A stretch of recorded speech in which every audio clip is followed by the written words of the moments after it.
El-Husseini et Hitler ont conclu que le 28 novembre 1941, quand il a rencontré à Berlin Hadj Ibn al-Husseini, ils ont conclu que dès qu'ils arriveraient au Caucase à l'Est, le monde arabe sera libéré des Juifs. Ils avaient convenu que quand la chose se fera, il créera des fours crématoires dans la vallée de Dothan, en Israël. Le sort des Juifs d'Afrique du Nord et du Moyen-Orient était scellé. La Shoah en terre d'islam et dans la diaspora séfarade, une conférence qui aura lieu le 22 avril à 20h au Centre Béguine. Elle sera donnée par le professeur Youssef Charbit, historien et professeur à l'université de Bar-Ilan. Il est sur le plateau, on est ravis de l'accueillir. Youssef Charbit, bonjour et bienvenue. Shalom. Alors, j'ai donné le titre de la conférence, mais je n'ai pas donné, on va dire, ce qui était entre parenthèses dans le titre et qui est très important pour vous. On va comprendre bien sûr pourquoi. C'est histoire, bien évidemment, de cette Shoah en terre d'islam et surtout méthodologie. Alors, ça paraît un peu bizarre pour les profanes. Qu'est-ce que ça veut dire? Pourquoi vous insistez sur la méthodologie? Parce qu'il n'y a pas seulement les faits qui sont très nombreux, il y a surtout l'analyse de ces faits. Et c'est de cela, c'est pour ça que je parle de méthodologie. Parce que l'approche eurocentrique qui a dominé l'historiographie israélienne. C'est vrai que quand on parle de Shoah, on pense surtout à la Shoah qui a eu lieu voilà, pour les Juifs d'Europe de l'Est, d'Europe centrale, et moins pour les séfarades. À juste raison, parce que malheureusement, il y a eu énormément de victimes. Mais par contre, les Juifs du Balkan, par exemple, les Juifs de la Grèce et de Bulgarie et de Yougoslavie, ce sont en grande majorité des Juifs séfarades.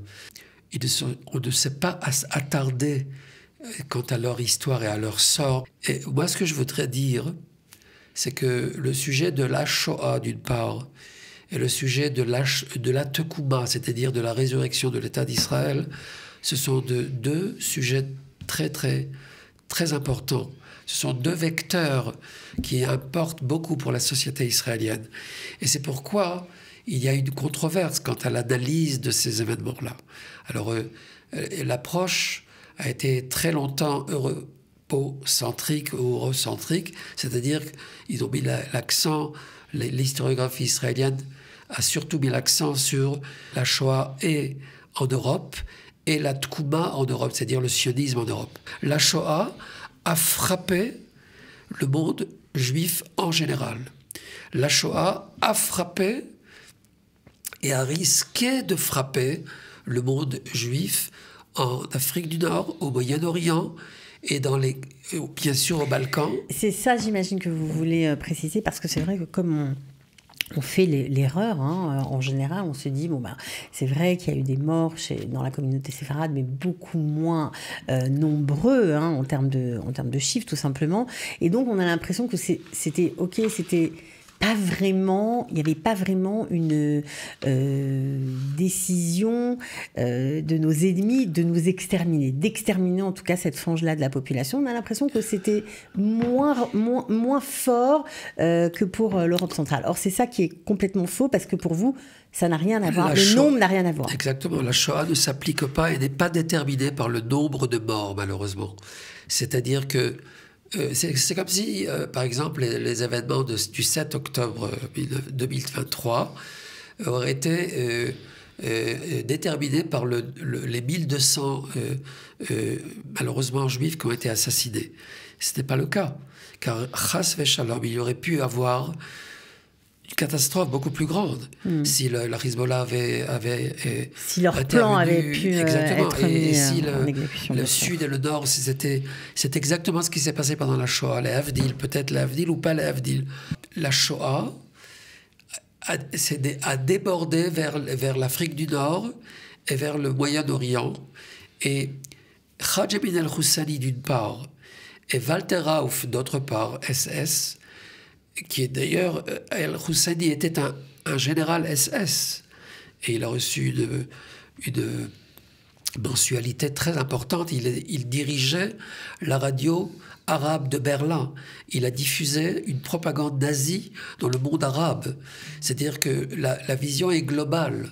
Il y avait des processus mondiaux et aux racines profondes. Et oui, quand vous parlez ben voilà, de ce qui s'est passé à l'époque, des alliances qu'Hitler a fait. Exactement. Le but, c'était d'exterminer les Juifs en Israël et dans toute la région. Et Al-Husseini et Hitler ont conclu que le 28 novembre 1941, quand il a rencontré à Berlin Hadj Ben Husseini, ils ont conclu que dès qu'ils arriveraient au Caucase, à l'Est, le monde arabe sera libéré, c'est-à-dire, bien sûr, au détriment des Juifs. Ils avaient convenu que quand la chose se fera, et il créera des fours crématoires dans la vallée de Dotan. En Israël, donc. En Israël.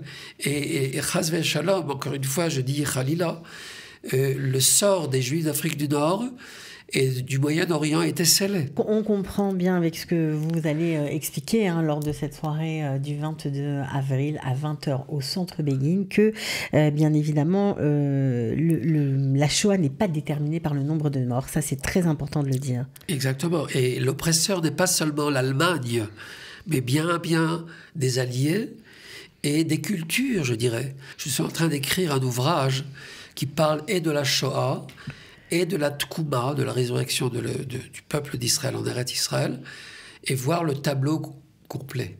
Est-ce qu'il y a une différence entre, on va dire, la guerre au niveau stratégique et la guerre au niveau idéologique? Tout à fait. Il faut faire une distinction entre la coopération stratégique et la coopération idéologique. Pourquoi? Parce que, par exemple, les événements de la Shoah seront beaucoup plus précis dans les pays en question, comme par exemple la Bulgarie, qui a épargné les 50 000 Juifs de Bulgarie, qui étaient tous Sfarad d'ailleurs, et en Italie.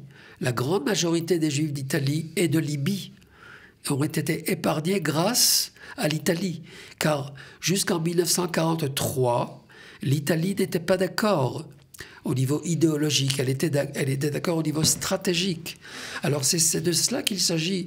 Quand on parle de méthodologie, il faut bien discerner et faire la distinction entre les événements. D'ailleurs, je le dis à tout bout de champ, que la Shoah et la Deuxième Guerre mondiale, ce sont deux événements distincts. Ce sont deux événements séparés. Ce sont deux événements qui n'ont aucun rapport, presque, je dirais. C'est-à-dire, d'ailleurs, une fois, Avraham Livni a écrit un livre extraordinaire, Le retour d'Israël et l'espoir du monde. Il dit... L'espérance du monde. Et l'espérance du monde. Il dit, Avraham Livni, qui était un grand penseur, et il venait de Chambon-sur-Lignon. Et là-bas, il y a énormément de chassidés ou Olam qui ont sauvé des Juifs. Et il s'est converti au judaïsme. Et il va dire une chose extraordinaire pour bien comprendre cette distinction. C'est que si chas v'shalom, la guerre avait été terminée avec la victoire nazie, dans le monde entier, la guerre se serait estompée, mais dans un endroit seulement, les flammes auraient continué à brûler, c'est-à-dire à Auschwitz.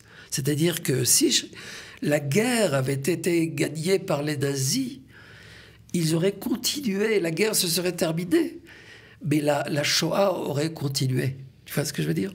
C'est une distinction très importante, méthodologique, et je ne sais pas pourquoi ça a échappé aux historiens.